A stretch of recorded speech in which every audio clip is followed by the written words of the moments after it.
Salut à tous, c'est Nico et bienvenue dans votre récap de la semaine où on va parler des précommandes parce que ça y est, la campagne Œil de la Terreur arrive. On fera aussi un point sur mes estimations de coûts en points pour les nouvelles unités. On verra si je suis complètement à côté de la plaque ou pas, et évidemment on en parlera en commentaire. On va parler aussi très rapidement des reveals de l'Adepticon sur la V11, les règles notamment, on en a parlé dans un live mais je voulais juste revenir là-dessus pour ceux qui n'ont pas envie de se farcir un live de 2 heures. Et puis on va terminer avec ce que j'ai peint. Et évidemment, si d'ici à ce que je publie cette vidéo, Games Workshop a annoncé d'autres trucs cool avant la fin de la journée, eh bien je le rajouterai dans la vidéo aussi.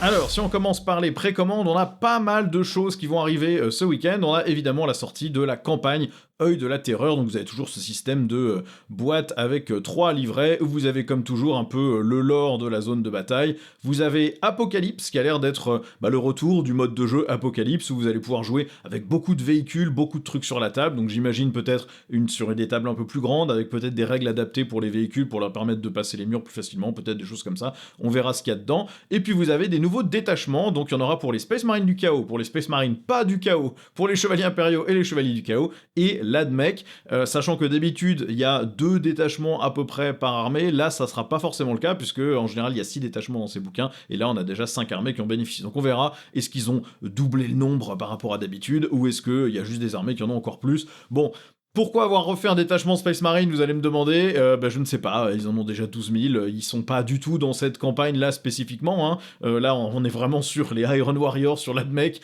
et les Chevaliers Impériaux, donc pourquoi pas les Chevaliers du Chaos pour faire un contre-pied, mais les Space Marines, bon ok, d'accord, il y a beaucoup de joueurs Space Marines, ils continuent à fournir, pourquoi pas, sachant que, n'oubliez pas, tous ces détachements-là vont rester jouables en V11 aussi a priori, donc ça va être quand même un gros paquet de trucs à maintenir à travers le temps, on verra ce que ça donne.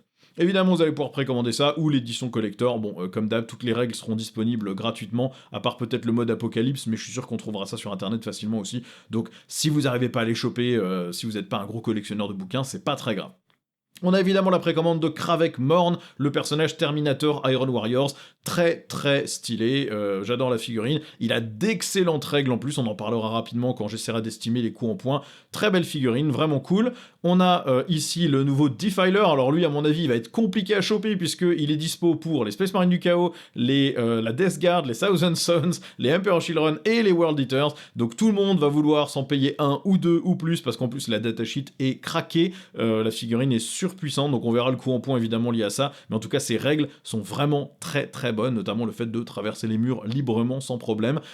C'est aussi une figurine que moi personnellement je trouve magnifique. Je sais qu'il y en a qui sont pas fans du côté machine démon machin, mais c'est vrai que moi un pote m'a rappelé pourquoi je trouvais ça cool, c'est parce qu'il lui il aime bien l'esthétique un peu Doom des machines démons, hein, le mélange de chair et de métal, et c'est exactement ce qu'on retrouve là, et c'est ça qui me parle moi aussi. Donc très très belle figurine. Je vais essayer moi de m'en choper un pour mes Emperor Children. On verra si j'y arrive ou si c'est juste impossible d'en avoir un tellement tout le monde en voudra un. On a ensuite les Mutilators, eux c'est juste pour les Space Marines du Chaos.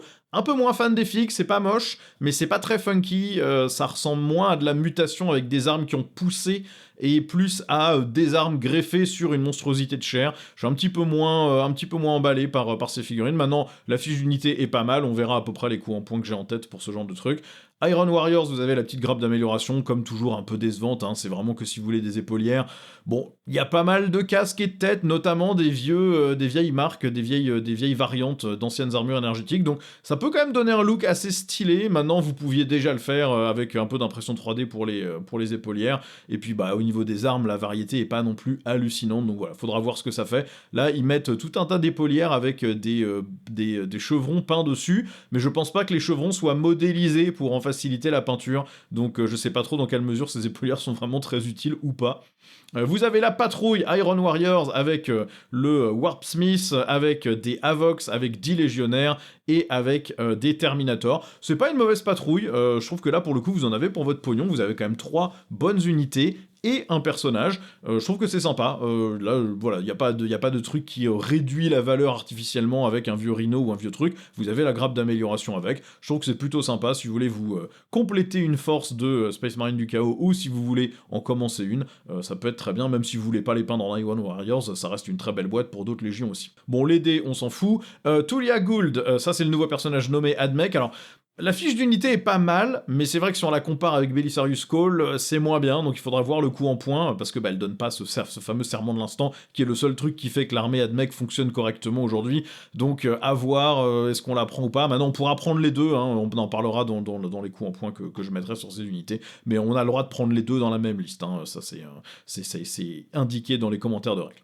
On a les Astari, variante anti-infanterie, variante anti-infanterie ici, anti-véhicule ici. Les deux fiches sont correctes, il y a des combos avec les deux, il y a des trucs assez sympas à faire avec la variante anti-infanterie.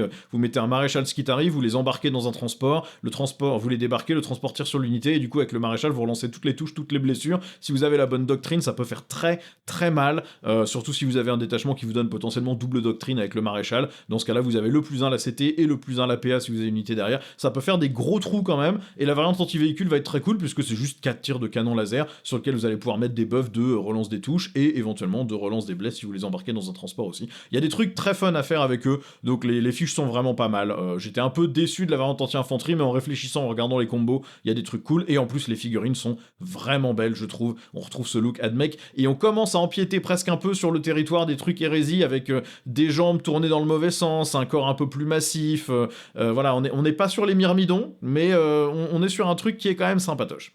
Vous avez le chevalier destrier, pareil, une très bonne fiche, faudra voir le coup en point, mais la variante full tir peut être super dangereuse avec Nier le couvert, une variante moitié tir, moitié corps à corps peut être plus réactive aussi, faudra juste voir le coup en point. A priori, le socle est un peu plus petit que un socle de Questoris, on est plutôt sur un socle type Forge Fin plutôt, donc un peu plus facile de passer les murs avec le bon mouvement et le bonus de mouvement. Faudra voir ce que ça fait sur la table, on en parlera tout à l'heure aussi, mais la figurine en elle-même est super classe, et c'est bien d'avoir une espèce de mi-chemin entre le plus petit armigère, le chevalier destrier et le Questoris plus gros. Je trouve que c'est intéressant et ça va permettre un peu plus de variété de liste. Dommage qu'il soit pas disponible pour les chevaliers du chaos, ça aurait été intéressant qu'ils aient l'option aussi. Et puis on a les bataillons. Vous avez le bataillon Admech, alors un Ballistari, un Onagre et un Scorpius qui peut être un désintégrateur ou un transport. C'est pas mal, mais alors là ils mettent, oui c'est ça, ça peut être construit comme un Dune Rider ou un désintégrateur, donc ils ont pas limité a priori dans le bataillon, il n'y a pas de grappe qui manque ou un truc comme ça, donc ça c'est pas mal. Bon, c'est bien, si vous avez une armée Admech et que vous manquez de véhicules parce que vous avez joué en horde de Skitari, et ben ça peut être sympa à faire. Un seul Ballistari, on les joue jamais par un, mais si vous en aviez peut-être que deux, ça vous permet de compléter pour une unité de 3, ou vous en faire un qui se balade tout seul, pourquoi pas. Le désintégrateur est toujours une bonne unité, l'Onagre est toujours une bonne unité aussi, donc c'est pas un mauvais bataillon du tout. Faudra voir le prix, mais j'imagine que c'est prix bataillon, donc ça va être dans les 200 boules, ce qui serait assez logique puisqu'on est sur des véhicules, là on est sur un 60€ je crois, et ces deux-là doivent être autour de 80-90, donc ça paraît très raisonnable. Le bataillon chevalier impériaux, 2 armigères et un énorme chevalier classe Dominus. Donc ça peut être cool aussi parce que je connais plein de gens qui ont des armées IK qui n'ont pas le plus gros modèle. Donc là, ça vous permet de le faire. Alors a priori, c'est juste un vaillant ou un castellan. Je crois que ça fait qu'il manque, qu'il y a une deuxième boîte où il y a d'autres options d'armes. Faudra vérifier ça. Je suis pas sûr. Je sais pas des kits que j'achète souvent, ça, que j'achète tout court d'ailleurs. Et les armigères, bon en IK, c'est pas la folie, mais bon, les règles sont pas à l'abri d'un changement. Donc si vous aimez les fixes, c'est pas mal. Et si vous jouez Chevalier du Chaos, convertir les armigères en dog, c'est pas très compliqué, vous rajoutez 3-4 piques et 3-4 trucs que vous avez en plus sur les kits de dog, et c'est réglé, et celui-là il marche aussi pour les Chevaliers du Chaos, donc ça marche. Le bataillon, pour les Space Marines, vous avez un Redemptor, un Ballistus et 2 répulseurs exécutionneurs, j'imagine que vous pouvez aussi en faire juste un répulsor normal si vous voulez. Bon, c'est un très bon bataillon aussi, maintenant vous avez 2 fois le même tank dedans, faudra voir est-ce que ça vous intéresse ou pas, si vous en avez déjà 2, bah ça sert plus à grand chose, dans ce cas-là peut-être que vous faites un répulsor standard pour faire un transport plutôt, au lieu d'avoir un truc qui shoot encore. Bon, vous verrez ce qui vous botte le plus, mais c'est là encore pas un mauvais bataillon, et c'est des unités qui ont vraiment de la classe, hein. Les Dreadnoughts et les répulsors, moi je les trouve super classe, super beaux, j'aime beaucoup. Je sais qu'il y en a qui aiment pas la tronche des tanks Primaris, mais moi je les trouve très très bien, les tanks un peu flottants là comme ça, ils font massif, c'est vraiment, j'aime beaucoup le look, ouais.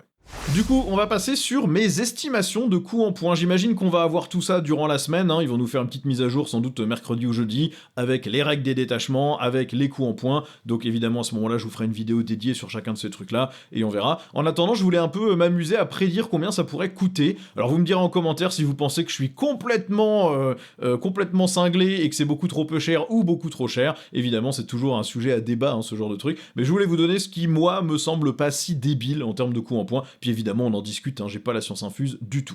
Alors, si on commence par l'Admech, Tulia Gould, elle a un peu le même profil que Belisarius Cawl, hein, c'est un peu le même genre de personnage, avec le lone-up, avec à peu près la même résistance, le même move, le fait de traverser les murs, etc. Et on est sur un profil qui tire peut-être un petit peu plus fort que Cawl, parce que l'arme est un petit peu plus variable. Les attaques au corps à corps sont un petit peu plus fiables aussi que celles de Cawl, avec du dégât 3, etc.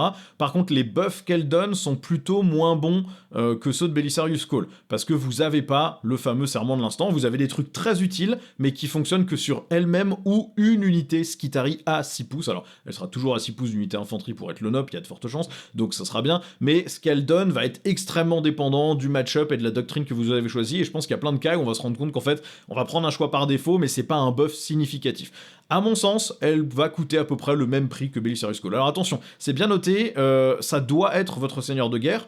Belisarius Cawl dit aussi qu'il doit être votre seigneur de guerre. Dans les commentaires de règles, il est indiqué que si vous avez 2 personnages dans votre liste qui demandent à être le seigneur de guerre, vous pouvez juste en choisir un des 2 et ça fonctionne. Vous pouvez juste pas choisir quelqu'un qui n'a pas cette règle-là pour être vos seigneurs de guerre. De toute façon, le seigneur de guerre, ça change rien du tout actuellement dans les règles. Donc voilà, vous pouvez bien jouer Belisarius Cawl et Tulia Gould dans la même liste. Moi, je pense qu'elle va être aux alentours de 200 points. Cawl est à 210.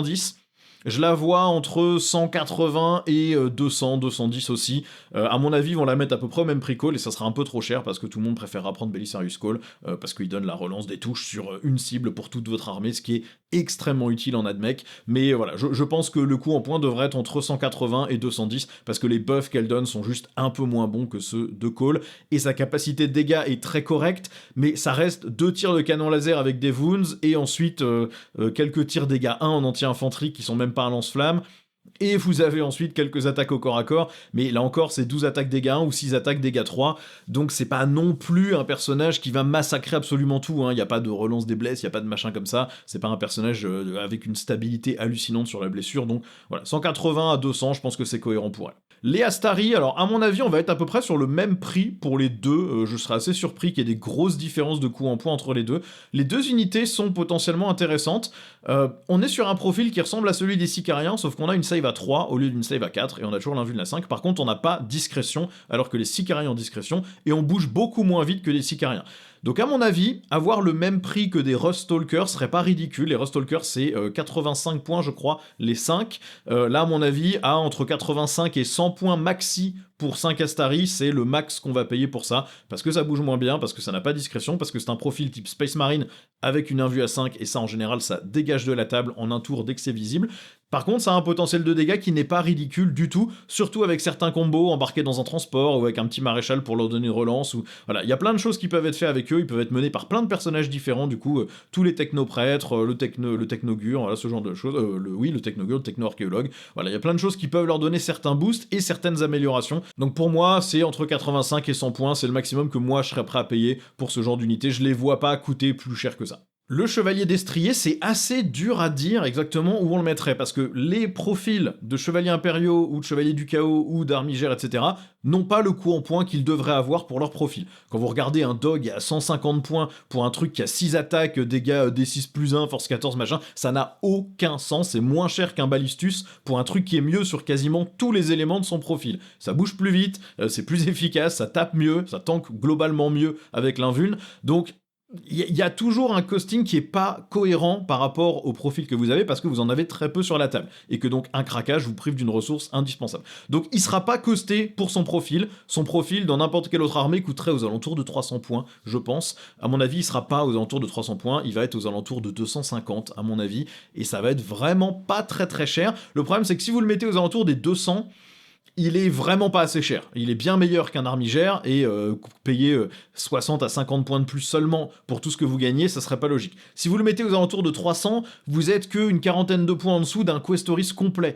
Et à ce moment-là, le Questoris tank mieux et en général a un potentiel de dégâts supérieur aussi, donc pas sûr que vous le preniez non plus. Donc à mon avis, il doit être entre les deux, donc entre 250, 280, ça paraîtrait assez raisonnable, mais c'est dur de mettre un coup en point sur ces unités parce qu'elles sont jamais au prix qu'elles devraient coûter. Maintenant, sur la partie KO, peut-être avec Morn, alors lui c'est pareil, c'est un peu dur à dire, il a quand même un gros potentiel de dégâts, hein. C'est un gros lance-flamme, D6 plus 3, force 6, PA-2, parce qu'il a toujours PA-1 quand il tire sur la cible la plus proche, et si vous êtes à portée de lance-flamme, ça sera votre cible la plus proche. Donc D6 plus 3 tirs, force 6, PA-2, dégâts 2, c'est un lance-flamme qui massacre du Space Marine. Ensuite au corps à corps, 7 attaques en 10-2, Dev Wounds, et en plus des extra attaques anti-véhicule de plus en 6-2, qui touchent quand même à 2+, plus le fait qu'il peut relancer les blessures pour lui-même, plus le fait qu'il augmente la PA d'unité qui mène, c'est quand même assez impressionnant. Moi j'aurais tendance à dire aux alentours de 140-160 points, ça paraît cohérent. Les personnages qui souvent cognent assez fort mais sont des petites infanteries, souvent on est dans ces prix-là, donc je pense que voilà, un truc entre 140 et 160 points, ça serait bien. S'il est aux alentours de 100 points, il est pété. S'il est plus cher que 160, il commence à être vraiment cher quand même. Parce qu'après, si vous voulez le faire mener une unité, rajouter une taxe de 160 points dans une unité, c'est un peu rude. Donc 140, 160, je pense que ça serait pas débile, hein, si on compare en Emperor Children à un Lucius, qui est pareil, un personnage de mêlée, pur et simple, pur et brut. Bon, bah ça, c'est un truc aux alentours de 160. Donc lui est peut-être un petit peu moins violent au corps à corps qu'un Lucius, mais il a aussi du tir et il donne des boosts à une unité qui mène, ce que ne fait pas Lucius. Après, il est pas le noble. Donc, bon, 140, 160, ça me paraît pas débile. Pour le Defiler, alors, de toute façon, il est quasiment certain qu'il y aura des coups en points différents par codex. La variante Space Marine du Chaos, elle a la relance des blessures de 1 ou la relance de toutes les blessures une fois par bataille, avec un risque de prendre plus de blessures mortelles, mais c'est pas le cas des autres légions. En Death Guard, ça enlève le couvert après qu'il est tiré sur un truc. Vous avez plus un touche pour la partie Emperor Children, tant que vous tirez sur un truc qui est pas en dessous de sa demi-force. Pour les Thousand Suns, vous avez un Overwatch, un tir en état d'alerte sur 5+, ou 4+, si vous êtes à portée d'un Psyker, et pour la partie Khorne, vous avez la capacité de tirer ou de déclarer une charge sur un truc qui a été set-up dans les 12 pouces, ce qui fait qu'un truc qui débarque d'un transport ou arrive en FEP est extrêmement vulnérable à lui. Donc à mon avis, les coups en points seront pas les mêmes pour tous. Maintenant, actuellement, le Defiler coûte 190 points en Space Marine du Chaos. Le profil que vous avez là, il est meilleur en tout point. Il passe les murs, il a plus d'endu, de mémoire c'est le même nombre de PV, ou peut-être un petit peu plus, et il a de meilleures règles et de meilleures armes. Donc il va coûter plus cher que ça, 250, 280 points, en fait on va être dans le même coup en points que le chevalier destrier à mon sens, puisque on bouge pareil, on traverse les murs pareil, on a un potentiel de dégâts relativement similaire, peut-être un petit peu plus élevé quand même sur le Defiler, mais on a un beaucoup plus gros socle, qui va donc être beaucoup plus facile à move block, on n'a pas le bonus de mouvement que le destrier a, et on a moins d'OC. Donc à mon avis, le même prix qu'un chevalier destrier, entre 250 280, serait cohérent pour ce Defiler,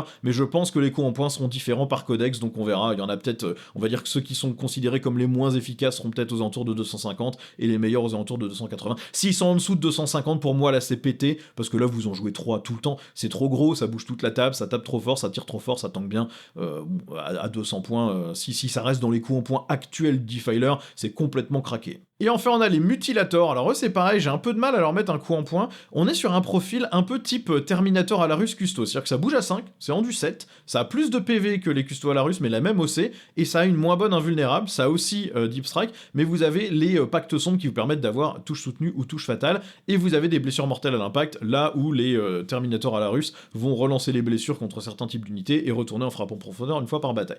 Pour moi, on est un petit peu moins bon que des Terminators à la Russe, même le profil de dégâts est potentiellement un petit peu moins efficace, hein, vous n'avez pas du 7 moins de 2, vous avez moins d'attaque quand vous montez sur des profils qui tapent vraiment fort, mais vous êtes un peu plus polyvalent et vous allez pacte sombre. 3 Terminators à la Russe, c'est 165 points de mémoire, là à mon avis sur les Mutilators on est aux alentours peut-être 140, 150 points les 3, je pense que ça serait cohérent, un peu moins cher que des Termi à la Russe, mais ça tank à peu près pareil, parce que un point de vie de plus, et ça fait passer un beau palier, parce que il y a quasiment pas d'armes dégâts 5 dans le jeu, ou des trucs qui sont capables de faire 5 PV de manière fiable, même un canon laser en stat, on est plutôt sur 4 PV, donc ils sont durs à sortir d'un coup, mais l'invue est un peu moins bonne, mais en même temps vous êtes plus polyvalent sur la table, donc à voir comment ça fonctionne, mais je pense ouais 140, 130, 140, 150 points, c'est pas débile pour une unité pareille. Bon maintenant évidemment tout ça, ça sort de mon chapeau vis-à-vis de l'équilibrage qu'on connaît du jeu, si vous êtes pas du tout d'accord, vous me direz en commentaire, peut-être que je sous-estime, peut-être que je surestime, et on sait que de toute façon Games Workshop, en général quand ils sortent une figurine, ils sont un peu aux fraises sur le coup en point, hein. C'est rare que ça soit pile poil bien pricé, souvent on a soit des personnages un peu trop chers pour ce qu'ils font, comme le perso Berserk, soit on a des trucs vraiment pas assez chers comme les Victrix quand ils sont sortis, voilà, donc il y a toujours des trucs qui sont un petit peu déconnants, donc on verra, maintenant peut-être que c'est moi qui déconne complet, vous me direz en commentaire ce que vous en pensez. Bon, Games Workshop, on a aussi profité pour nous montrer une figurine de la boîte de lancement de la V11, cette figurine étant le Nob Orc. Alors, Il y a des questions, c'est-à-dire que la figurine, je la trouve très bien, hein. On a un orc plus gros, avec un petit peu plus d'armure que le boy qu'ils nous ont montré, une espèce d'arme combinée bien orc, bien débile, qui tire à la fois des missiles, des flingues, tout ce que vous voulez, et puis vous avez une espèce de Choppa, il a son petit squeak sur l'épaule. Bon, la figurine est très bien, c'est un orc, c'est un nob orc, il a sa petite bannière dans le dos pour montrer que c'est bien lui le chef, et puis il a son espèce de mâchoire bonus pour dire, voilà, c'est moi qui ai la plus grosse dentition. Il est bien, il a un bon look, la plaque ventrale et tout, c'est super. Par contre, qui joue un nob sans la griffe énergétique, sans la power claw? Et là, c'est là que j'ai une question, parce qu'on nous dit que ces orques ont accès à de l'équipement qui attire l'œil, comme des Shuta custom, ce qui a l'air d'être ça, des Big Choppa, ça j'imagine que c'est juste un Choppa normal, et des trucs de trophée. Où est la Power Claw? Qui joue des nobs sans la Power Claw, sans la griffe énergétique? Et là, bah, on l'a pas, en tout cas visible sur le modèle, il nous précise pas d'option d'assemblage, donc j'espère que c'est juste un oubli de photo qui nous montre un type d'équipement, j'espère qu'on n'a pas un nob orc monopose qui n'a pas de Power Claw, parce que c'est l'arme quand même emblématique de tous les nobs orc, alors espérons qu'il n'ait pas oublié que c'était quand même un équipement super important, à moins qu'il revoie ça en V11, et que les nobs chez les boys n'aient pas accès à la Power Claw et qu'à la base est au mieux un Big Choppa, et que par contre quand on joue des nobs par 5 ou par 10, là eux ils ont la Power Claw. Bon, on verra bien, en attendant la figurine est très cool, elle a un bon look, elle se marie bien avec les orques existants, on a un bon design et ça se marie bien avec le nouveau boy là qu'ils ont montré, donc je pense que ça va faire une belle figurine. J'espère que les options d'armes permettent quand même de changer un peu la tronche du nob pour qu'ils aient pas tous très exactement la même tronche, parce qu'en orc on aime bien avoir quand même des figurines qui ont un peu de tronche différente. Maintenant je pense que tous les joueurs orcs ont dans leur boîte à Rabio des tonnes et des tonnes de trucs qui permettront de customiser tout ça pour que les nobs aient pas tous la même tronche. On va passer maintenant rapidement sur tout ce qui est les reveals de la Adepticon. Alors on a fait un live complet avec Nico pendant 2h30 où on a identifié ce qu'ils avaient annoncé, parlé des figurines, parlé des règles, spéculé sur ce que ça pourrait vouloir dire, etc. Si vous voulez un truc plus dans le détail, allez voir la rediffusion du live, hein, c'est comme d'hab dans l'onglet live sur la page de la chaîne. Maintenant je voulais juste faire un petit récap rapide pour ceux qui n'ont pas le temps de se taper 2h20 de vidéos ou qui ont juste la flemme. Donc pour aller vite, il y a d'abord le fait que tous les détachements qui existent actuellement dans le jeu seront a priori gardés. Le codex et les règles de faction sont toujours valables, y compris les détachements. Vous pourrez aussi mélanger 2 détachements a priori. Alors dans le live ils disent 2 mini détachements, donc peut-être que ça veut dire que vous avez un détachement principal qui veut dire que bah, vous avez toutes ces règles là et ces stratagèmes là, mais vous pouvez prendre le bonus d'un deuxième détachement en plus, peut-être sous condition, peut-être ce qui vous limite en nombre de points, peut-être voilà, il y aura peut-être des règles à avoir avec ça, peut-être que ça vous empêche d'utiliser certains stratagèmes d'autres détachements, il faudra voir ce que ça donne, mais ça peut être intéressant. Attention quand même, j'espère qu'on tombera pas dans une espèce de soupe immonde de j'ai mis 2 bonus de détachement pour 3 de mes unités avec tel stratagème qui marche, mais j'ai aussi ces stratagèmes là qui viennent de l'autre détachement qui marchent sur ces autres unités, parce que ça c'est imbouffable sur la table, ça sera complètement illisible. Déjà des fois c'est assez dur de lire sur la table comment l'armée adverse fonctionne, vu les stratagèmes qui sont capables de mettre sur des unités avec d'autres buffs et d'autres combos. Si on arrive sur des combos avec 2 détachements, plus les règles d'armée, plus les règles de faction, plus les règles d'amélioration, ça commence à être très compliqué. Donc j'espère qu'ils sont pas allés trop loin là-dedans non plus. Tout ce qui est objectif, plus de cercles d'objectifs remplacés par des terrains, je suis 100% pour, c'est beaucoup mieux. Il y avait des maths, des trucs en néoprène très jolis qui faisaient des trucs sympas sur la table, mais globalement, ce sera toujours plus narratif et plus intéressant d'avoir un morceau de terrain qui est l'objet. À voir, est-ce que c'est bien normé, hein, je pense que Games Workshop va vouloir quand même dire les objectifs c'est un élément de terrain qui fait telle taille sur telle taille et qui doit être placé évidemment à telle distance de chaque zone de déploiement. Il faudra évidemment que ces éléments de décor soient placés de manière équidistante, ou en tout cas que on ait un layout symétrique pour des trucs à peu près équilibrés. Maintenant je trouve que c'est cool parce que ça veut dire que quand vous racontez la partie à votre pote, vous dites pas ouais j'ai pris l'objectif central pendant 3 tours, on peut dire j'ai tenu le bunker pendant 3 tours avec mes intercesseurs d'assaut, personne n'a réussi à les tuer machin, ou alors j'ai capturé la statue de l'empereur, le relais Vox, le machin, ça c'est cool. Maintenant j'espère qu'ils vont pas nous obliger à acheter certaines pièces de décor Games Workshop, mais une fois qu'on a les dimensions exactes, rien n'empêche d'imprimer en 3D, de faire un truc qu'on a déjà, de faire un petit patron de ruines et de mettre des ruines et de dire c'est ça le truc, ça c'est pas un vrai problème. Il y a aussi des changements pour le décor, les pièces de terrain sur la table. Le malus à la touche, a priori, c'est ce que fait le couvert maintenant. C'est plus un bonus à la save, c'est un malus à la touche pour l'adversaire. Ça risque d'être très impactant parce que y a plein d'armées qui touchent sur du 4, et sur du 4, déjà, des fois, c'est chaud. Mais si vous passez en touche à 5, c'est très compliqué. C'est-à-dire que le tir orc est mort s'il y a autant de couverts qu'habituellement, parce que déjà, toucher à 5, c'est dur, mais toucher à 6, c'est terminé. Les fléaux de Drukhari, passer en touche à 5 tout le temps dès que l'ennemi a le couvert, c'est fini. Ça veut dire que ça marche plus comme unité. Bon, il y a plein de trucs qui risquent d'être un peu plus compliqués. Donc, à voir, est-ce qu'on a toujours autant de couverts qu'avant, ou est-ce qu'on en a moins? J'espère qu'on en a moins avec cette règle-là, parce que sinon, ça va être très dur pour certaines armées. Les changements au corps à corps sont, pour moi, en demi-teinte. Vous avez le fait que maintenant, vous choisissez la cible de votre charge après avoir jeté les dés. Ça, je déteste ce changement. Je pense que ça ne marche pas du tout à Warhammer 40 000. J'espère qu'il y a d'autres trucs qui ont été changés autour, d'autant plus qu'ils ont a priori confirmé en tout cas d'autres chaînes ont eu l'info ou ont compris que si on a un jet de charge qui nous plaît pas, eh bien on n'est pas obligé de charger. C'est-à-dire qu'il n'y a même pas de pénalité. On se dit juste, jette les dés, je vois où je vais. Ah cool, j'ai eu de la chatte, j'ai fait 12, je vais aller te chercher ton unité là-bas, que jamais j'aurais essayé de charger dans la version actuelle de Warhammer 40 000. Mais là, je vais le tenter parce que de toute façon, il n'y a pas de malus, il n'y a pas de pénalité pour l'avoir tenté. Ça veut dire que le jeu est plus soumis au craquage et au jet de dés débiles, et c'était déjà le problème des charges. Donc au lieu d'avoir des jets de charge où on se dit non, j'ai raté mon 4, l'unité que je voulais charger, j'en avais une à 2 pouces, mais je voulais charger les deux pour engluer celle à 4, et j'ai fait 2, du coup je peux pas aller charger où je veux. Ça, c'était frustrant. Mais là, ça va être frustrant pour l'adversaire, en mode mon adversaire, il a fait des 10 à toutes ses charges pendant toute la game, il est parti m'engager des trucs qu'il aurait jamais chargé avant. Bon, ça, je trouve ça naze, j'espère que ça a été compensé par d'autres règles. Maintenant, il y a d'autres changements bien, vous faites toutes les consolidations à la fois, donc c'est fini le truc de je commence à activer cette unité, je consolide, je te tape dessus, et maintenant que le transport est pété, que l'unité a débarqué, je peux consolider avec ma deuxième unité qui va maintenant te taper puisqu'elle a chargé, donc elle a combat en premier aussi. Tout ça, je trouvais ça assez puant comme manière de faire, enfin ça en puant, n'exagérons pas, mais ça crée des styles de gameplay que j'aimais pas trop, des espèces de trucs un peu brain, un peu nuls, qui contrecarraient un peu tout, j'aimais pas ça. Le côté cercueil d'un transport, maintenant vous allez pouvoir débarquer d'un transport au corps à corps et directement dans le corps à corps, donc potentiellement taper et riposter. Il y a plein de trucs que j'aime bien là-dedans. Le combat en premier passe maintenant vous d'abord,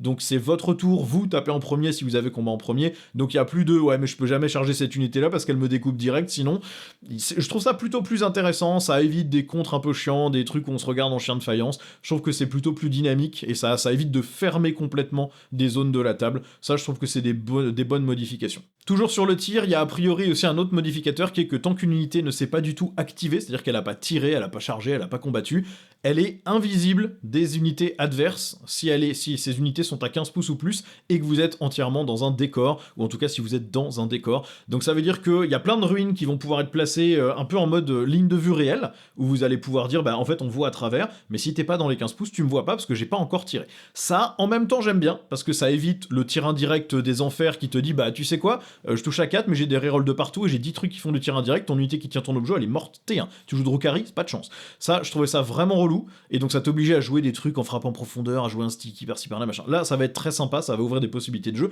Par contre, ça veut dire que les armées de corps à corps, vous pouvez vous placer à portée de menace, l'adversaire doit s'approcher pour vous tirer dessus, vous allez avoir le couvert, donc vous allez avoir -1 pour être touché ou un truc équivalent, et donc vous allez tanker un peu mieux, et ensuite vous êtes à portée de charge et vous faites ce que vous voulez. Ça risque d'être un peu compliqué, donc il faudra voir comment ça se joue, à quel point on a des décors sur la table, etc. Ça, je pense que c'est un changement qu'il va falloir tester pour voir si ça fonctionne bien ou pas. Bon, comme d'hab, le lancement de l'édition sera pété, de toute façon c'est toujours pété au lancement d'une édition, et puis ça sera corrigé très vite après pour remplacer les problèmes. Mais voilà, il y a quelques inquiétudes et quelques trucs que j'aime bien, il va falloir attendre dans la semaine qui nous en révèle un peu plus pour savoir à quel point c'est intéressant ou à quel point ça risque d'être problématique, on verra. En tout cas, moi je suis excité à l'idée de tester tout ça, je suis content, ça me donne envie de tester d'autres trucs, de réfléchir à comment ça peut marcher, et puis plus ils nous en diront, plus ça sera sympa à analyser. Bon, on va terminer avec ce que j'ai peint, et cette semaine, j'ai surtout peint des personnages et des pièces centrales. J'ai peint que 3 figurines. J'ai peint mon maréchal Skitari pour les Résidorus, pour le Mechanicum. Je le trouve très cool, ce petit perso, il est bien, c'est vraiment, il a la tête d'un Skitari 30k ultra basique, mais quelques améliorations et quelques trucs en plus. Il a une pose sympa, il a plusieurs options d'armes, lui, donc il est plutôt cool aussi en termes d'assemblage. Et puis, c'est une figurine qui a de la classe, il a une belle pose, il a un manteau déchiqueté comme les autres, mais un petit peu plus, un un petit peu meilleur état, avec une espèce de liseré Mechanicus sur le bord, même si on le voit à peine parce qu'il est tout déchiqueté. Quelques plaques d'armure en plus, les câbles sont un peu plus exposés, donc ça permet de mettre un peu de couleur. Voilà, la figurine est bien, elle est sympa, je suis assez content du résultat que ça donne, et donc ça permet d'avoir un petit meneur pour mes Skitari de 30k. J'ai aussi peint un Prince Démon ailé, un troisième pour mes Emperor Children. Alors celui-là, c'est une impression 3D qu'un pote m'a fait. Il avait à la base des toutes petites ailes, toutes fines, pas terribles, et qui du coup, en plus, n'auraient pas été légales sur la table pour des parties équilibrées. Donc à la place, je lui ai enlevé ces petites ailes, et j'ai réussi à peu près lui mettre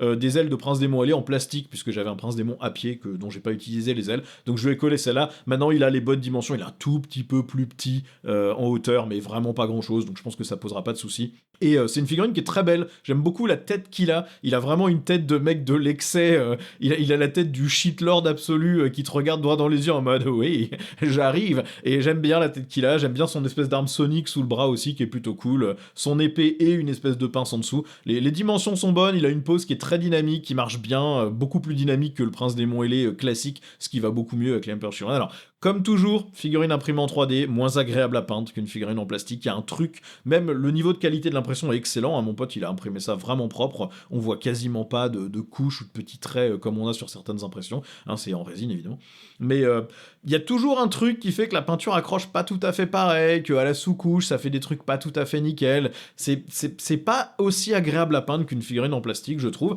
même si la figurine est vraiment bien pour le coup, bien détaillée, mais il y a toujours des trucs où on n'est pas tout à fait sûr sur le modèle, genre est-ce que ça c'est une espèce de collant noir ou est-ce que le collant il s'arrêtait un peu plus haut, on sait pas exactement, les petits rivets qui sont dedans ils sont pas aussi détaillés, ils ressortent pas autant du tissu, enfin, il y a toujours des petits machins à droite à gauche où c'est pas impeccable, l'épée par exemple elle est très détaillée mais au final quand on regarde où commence et où finit le détail c'est pas très cohérent.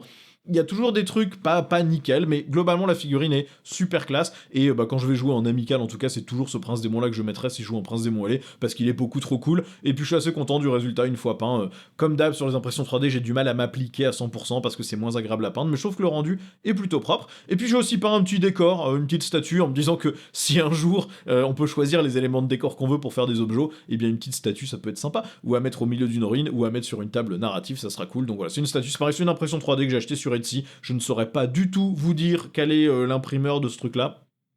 Je retrouverai peut-être, mais voilà, j'ai pas cherché avant de faire la vidéo. C'est une statue de sœur de bataille avec des ailes, donc ça a été peint de manière ultra simple, sous-couché en noir, brossé en Corvus Black, brossé en Eshin Grey, brossé en Eshin Grey mélangé avec du Grey Seer, brossé en Grey Seer, et ensuite le métal peint en Iron Hands et avec du Nihilakh Oxide dessus, Oxide, pour faire un effet corrosion, et puis c'est à peu près tout, voilà, y a rien de compliqué, ça a été très très rapide à peindre, mais ça fera une jolie petite pièce de décor à mettre sur la table pour faire des parties un petit peu plus animées. Bref, je vais m'arrêter là pour cette vidéo, comme d'habitude vous savez comment soutenir la chaîne, vous avez tous les boutons YouTube, etc. La zone de commentaires, dites-moi ce que vous pensez de tous ces sujets en commentaire comme d'habitude. Si vous voulez soutenir la chaîne, vous avez toujours le lien MyHobbyPlay, si vous voulez précommander vos trucs Œil de la Terreur, n'hésitez pas à passer par eux, c'est moins cher que chez Games, vous avez une grosse réduc, et en plus, si vous sélectionnez ma chaîne au moment de payer, moi ça me reverse une petite commission qui vous coûte pas plus cher, mais qui moi me permet de continuer à faire toutes ces vidéos. Et puis sinon, vous avez la page Tipeee qui nous permet de continuer à faire les lives avec Nico, de faire les rapports de bataille, de faire des futures analyses de codex, voilà, ce genre de trucs. Donc merci à tous les tipeurs qui nous soutiennent déjà, et puis si vous voulez les rejoindre, vous avez comme d'hab le lien dans la description. Merci à tous d'avoir regardé, et je vous dis à la prochaine pour une nouvelle vidéo. Ciao!